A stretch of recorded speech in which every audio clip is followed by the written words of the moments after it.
नमस्कार, मैं हूँ शालिनी और आप देख रहे हैं BBN भव्य भारत न्यूज। चलिए शुरू करते हैं आज की मुख्य खबरें।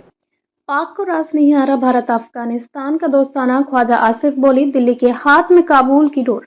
पाकिस्तान के रक्षा मंत्री ख्वाजा आसिफ ने अफगानिस्तान को भारत की कठपुतली बताया है। इसके अलावा आरोप है कि दिल्ली के इशारे पर वह पाकिस्तान में आतंकवाद फैला रहा है। उन्होंने इस्तांबुल में शांति वार्ता टूटने का दोष भी भारत पर मढ़ा।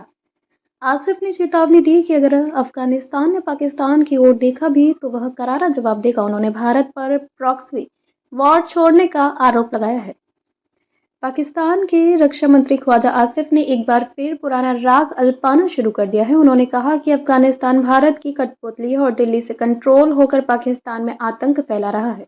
जियो न्यूज के प्राइम टाइम शो आज शहजेब खानजादा के साथ में आसिफ ने कहा कि अगर काबुल ने इस्लामाबाद पर हमला करने की सोची भी तो उसका जवाब 50 गुना ताकतवर होगा। आसिफ ने अफगान वार्ताकारों की तारीफ की कि उन्होंने जटिल बातचीत की, लेकिन काबुल में बैठे लोग दिल्ली के इशारे पर नाच रहे हैं। उन्होंने कहा भारत अपनी पश्चिमी सीमा पर हार का बदला काबुल के जरिए ले रहा है। इस्तांबुल में पाकिस्तान अफगानिस्तान के बीच शांति वार्ता अचानक टूट गई। आसिफ ने बताया कि जब भी समझौता नजदीक आता काबुल को फोन आ जाता और सौदा पीछे खींच लिया जाता। उन्होंने कहा हम समझौते पर पहुंचे थे लेकिन काबुल को फोन आया और वे पीछे हट गए। पाकिस्तान ने पहली बार सार्वजनिक रूप से माना कि उसके पास अमेरिका के साथ ड्रोन ऑपरेशन की अनुमति है। पाकिस्तान अधिकारियों ने कहा कि यह समझौता तोड़ा नहीं जा सकता। इससे अफगान पक्ष भड़क गया और उन्होंने मांग की है कि पाकिस्तान अफगान हवाई क्षेत्र में ड्रोन नहीं उड़ने देगा। जवाबी कार्रवाई की धमकी। आसिफ ने कहा कि पिछले 4 साल से अफगानिस्तान आतंकवादियों का इस्तेमाल कर रहा है। उन्होंने चेतावनी दी अगर अफगानिस्तान ने इस्लामाबाद की तरफ आंख उठाकर देखा भी तो हम उसकी आंखें निकाल लेंगे। उन्होंने काबुल और दिल्ली को एक साथ आतंक का खेल खेलने वाला बताया है। दरअसल ख्वाजा आसिफ भारत की ओर से ऑपरेशन सिंदूर के बाद से तिलमिलाए हुए हैं।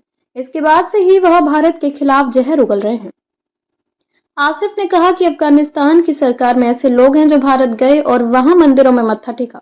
उन्होंने भारत पर अफगानिस्तान के जरिए पाकिस्तान में प्रॉक्सी वॉर छेड़ने का आरोप लगाया है। 25 अक्टूबर को इस्तांबुल में दूसरा दौर शुरू हुआ था, लेकिन कतर और तुर्की के मध्यस्थता के बावजूद वार्ता विफल रही। आसिफ ने बताया कि अगर वार्ता असफल हुई तो खुला युद्ध हो सकता है।